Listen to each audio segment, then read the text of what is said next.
Selamat pagi, senang sekali di pagi hari ini kita bisa ketemu lagi bersama saya Felix Kris di obrolan pagi RBTV. Seperti biasa, saya nggak sendirian, tentu saja dengan satu orang narasumber yang hadir dan siap berbagi informasi dan inspirasi untuk Anda. Dan kali ini topik bahasan yang akan kita obrolkan adalah seputar kesehatan dan spesifiknya adalah dengan tema resiko penularan HIV/AIDS ibu hamil kepada bayi. Dan kami juga membuka line telepon untuk Anda nanti yang ingin berbincang. Mungkin ada hal yang ingin ditanyakan atau kurang jelas, bisa langsung menghubungi via telepon. Dan sudah hadir bersama kami, ada Dr. Diana Fitri, SPOG, Dokter Spesialis Obgyn, RSPAU, Dr. S. Harjo Lukito. Selamat pagi, Dok.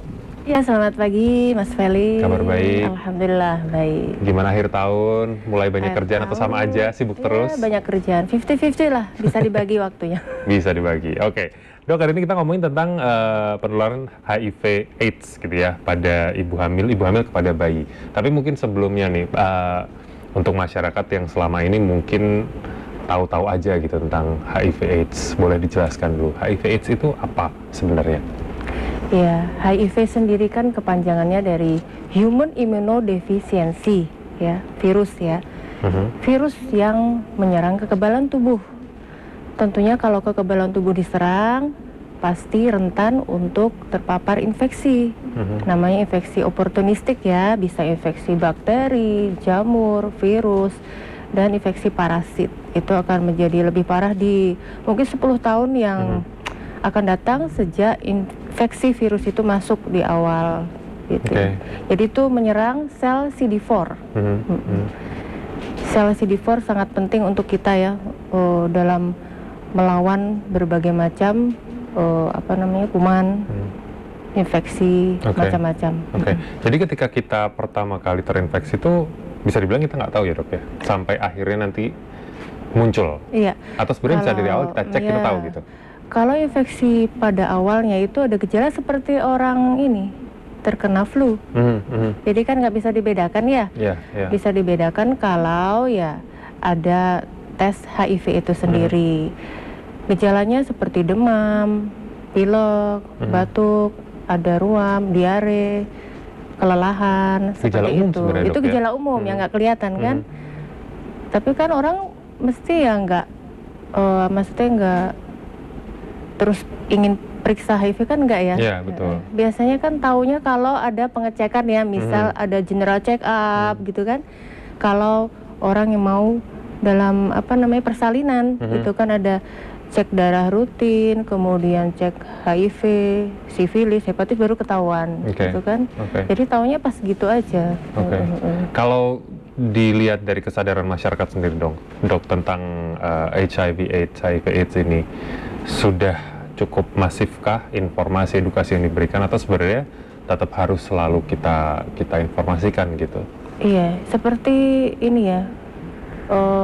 Fenomena gunung es gitu ya. Jadi kelihatan sedikit ternyata banyak kalau setelah ditelusuri gitu ya. Jadi memang ini harus diperhatikan pada masyarakat kita semua ya. Kesadaran bagaimana sih itu HIV penularannya itu seperti apa gitu ya.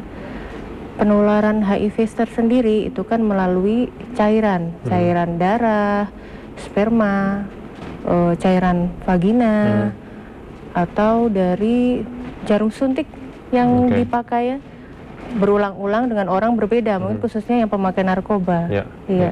Seperti itu harus diketahui. Yang penting ya itu tadi, hubungan seksual yang bebas, tanpa perlindungan ya, bukan berarti kita menganjurkan untuk seksual bebas ya, tanpa perlindungan, yaitu resiko untuk terjadi HIV lebih besar. Kalau untuk edukasi, kalau ke orang dewasa mungkin akan lebih enak ya ngobrolin seperti ini. Ini kan juga kaitannya dengan kalau di Indonesia mungkin ada faktor tabu gitu ya. Kita ngomongin pendidikan seks juga mungkin masih agak bingung menyampaikan ke anak-anak. Ini lebih ke juga ada hubungannya dengan penyakit. Nah, umur berapa sih dok sebenarnya kalau kita bicara ke remaja atau generasi yang lebih muda, kita mulai mengedukasi tentang HIV/AIDS baiknya? Ya harusnya sejak dini ya, bukan hal yang tabu lagi ya. Sejak usia ya SD harus tahu masalah tentang seksual ya. Seksual itu kan harus diberitahu mana yang harus mendapat perlindungan, mana yang tidak boleh disentuh oleh lawan jenis tuh mana aja tuh, itu kan harus tahu dari awal ya. Istilahnya kalau dalam muslim aurat mana yang harus jangan dipertontonkan, jangan disentuh. Mulai dari situ aja kan otomatis akan melindungi dia dari hubungan seksual bebas di kemudian hari. Termasuk HIV/AIDS juga satu paket istilahnya ya, ketika satu paket secara tidak langsung kan arahnya ke sana ya. Istilahnya pendidikan seksual dini lah istilahnya kan.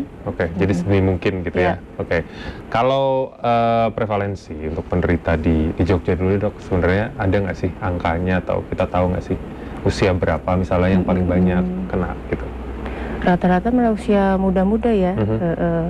Ya mungkin karena dari risiko pekerjaan, misal seperti pekerja malam, tapi juga ada ditemukan kebanyakan di anak-anak usia muda ya, karena semakin kesini kan pergaulan bebas. Jadi karena tidak ada pengetahuan tentang infeksi menular seksual, ya dia santai-santai aja ya, tidak ada perlindungan untuk itu. Cukup banyak di usia muda kejadian HIV/AIDS di kota Yogyakarta ini. Oke. Tapi masih dalam angka cukup mungkin bisa ditangani atau mengkhawatirkan atau seperti apa dok sebenarnya? Enggak sampai mengkhawatirkan, tapi bisa dicegah untuk menjadi lebih parah lagi gitu. Oke. Jadi masih bisa dicegah ya sejauh ini. Kalau misalnya untuk ini agak spesifik lagi ke ibu hamil pada bayi. Kalau selama ini kan yang kita tahu adalah penularan dari seks tadi yang dibilang bebas, tidak bertanggung jawab mungkin seperti itu, jarum suntik. Nah kalau ibu kepada bayi gitu kan bisa dibilang mungkin agak aneh ya kalau ibu sama anak mungkin sharing jarum suntik kan nggak mungkin kayaknya gitu. Nah gimana bisa sampai akhirnya tertular atau menularkan dari ibu ke bayi ini?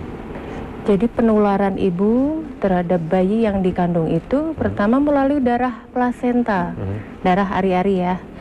Kemudian saat persalinan normal, ya kan lewat pervaginal, lewat vagina ya. Kemudian terakhir lewat menyusui. Nah itu penularannya dari 3 itu. Maka dari itu dari pemerintah ada namanya program PMCT itu Prevention Mother to Child Transmission. Jadi gimana caranya supaya penularan secara vertikal dari ibu ke bayi itu bisa menurun. Dengan cara yang pertama itu kan sekarang sudah ada pemeriksaan yang wajib dilakukan untuk ibu hamil di trimester awal ya. Itu triple eliminasi namanya pemeriksaannya. Ada pemeriksaan HIV, sifilis dan hepatitis B. Otomatis tahu ya kalau dia terdiagnosis HIV, ya nanti dikonfirmasi lagi ini positif benar atau enggak. Kalau iya ya dia harus mendapatkan obat antiretroviral atau ARV sejak minimal dalam kandungan umur itu? 14 minggu. 14 minggu, Obat ARV aman untuk kehamilan, tidak menyebabkan efek pada janin ya, karena memang dipilih obat ARV yang cocok untuk ibu hamil. Jadi mulai 14 minggu ya sampai persalinan. Minimal sudah mendapat pengobatan ARV 6 bulan. Itu satu, untuk menurunkan angka penularannya. Kemudian kedua, ketika mendekati persalinan itu jumlah viral load, jadi jumlah viral yang terdeteksi lah, itu kurang dari 1000. Itu bisa dilahirkan secara normal. Tapi kalau viral load, virus yang terdeteksi jumlahnya lebih dari 1000 kopi per mili, nah itu harus persalinan dengan sesar, karena penularannya lebih tinggi kalau virusnya masih banyak ya. Itu. Nah kemudian misalnya tadi memang penularannya kan sudah dijelaskan gitu. Mungkin nggak sih ketika misalnya memang si ibu hamil ini sudah mendapatkan pengobatan, perawatan gitu, anaknya akan bisa tidak HIV? Bisa positif atau tidak gitu kan ya. Jadi yang dikhawatirkan ibu hamil dengan HIV itu dia ragu ini anaknya bakal positif atau enggak ya. Jadi jangan khawatir.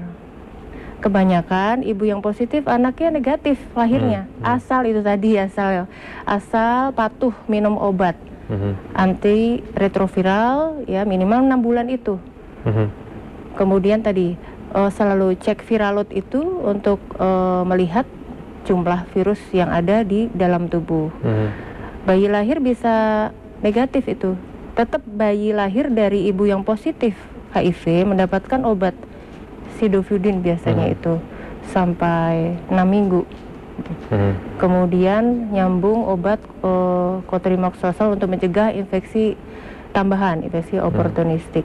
Rata-rata negatif itu bayinya. Termasuk juga ketika dalam proses menyusui, ibu menerima obat itu juga menyusui gimana? Disarankan untuk tidak menyusui. Untuk tidak menyusui dulu. Nggak bisa ya? Disarankan itu. Kemudian bayinya gimana dok kalau tidak menyusui? Ada pengganti pakai formula dan segala macamnya? Formula yang bagus. Kalau kesehatan bayinya sendiri nanti ketika sudah lahir misal negatif gitu, perkembangannya akan normal seperti biasa? Seperti biasa. Jadi tidak ada masalah gitu ya. Yang penting ibunya patuh aja minum obat, mengikuti apa kata dokter ya, pengobatan jangan sampai telat, kontrol harus teratur. Maka dari itu untuk ibu hamil dengan HIV itu harus benar-benar dijamin akses untuk mendapatkan pelayanan kesehatan tanpa diskriminasi. Iya, seperti yang lain lah istilahnya gitu. Sebenarnya kan kalau penderita HIV itu seperti penyakit kronis lainnya sebenarnya ya. Jadi membutuhkan obat ya seumur hidup supaya ditekan virusnya gitu, supaya virus tidak aktif. Karena kalau nggak bisa ditekan gara-gara tidak minum obat ya secara teratur, akhirnya timbullah terjadi AIDS. AIDS itu kan komplikasi terakhir nih ceritanya. Komplikasi di mana sudah turun kekebalan tubuhnya, sudah tidak mampu lagi. Jadi infeksi virus, bakteri, jamur, parasit yang lain pada datang tuh. Gejala yang berat kan bisa sampai pneumonia, itu berupa sesak napas ya, batuk sesak napas. Kemudian TBC ya. Dan kematian pasti ini bisa terjadi kapan aja ya. Jika udah sampai komplikasi yang berat gitu. Baik. Ini jadi satu hal yang harus dipahami juga ya, termasuk tadi menarik ngomongin tentang diskriminasi ya dok ya, karena seperti yang dibilang dokter tadi bahwa sama aja gitu seperti penyakit kronis lain, cuman masyarakat mungkin terlanjur ada kisah dari zaman dulu stigma, diskriminasi segala macam. Dan nanti mungkin menarik banget kita juga akan ngobrolin tentang diskriminasi. Kalau sekarang masih banyak nggak sih dok diskriminasi ini, atau sebenarnya karena edukasinya sudah lebih baik? Pasti masih ya, pasti masih ada ketakutan. Waduh, jangan-jangan saya ketularan nih dekat orang penderita HIV ya. Padahal kalau dengan edukasi yang baik ya terhadap masyarakat luar, dengan bertukar makanan, bersentuhan, berpelukan, itu kan tidak membuat tertular gitu loh. Ya jadi biasa aja.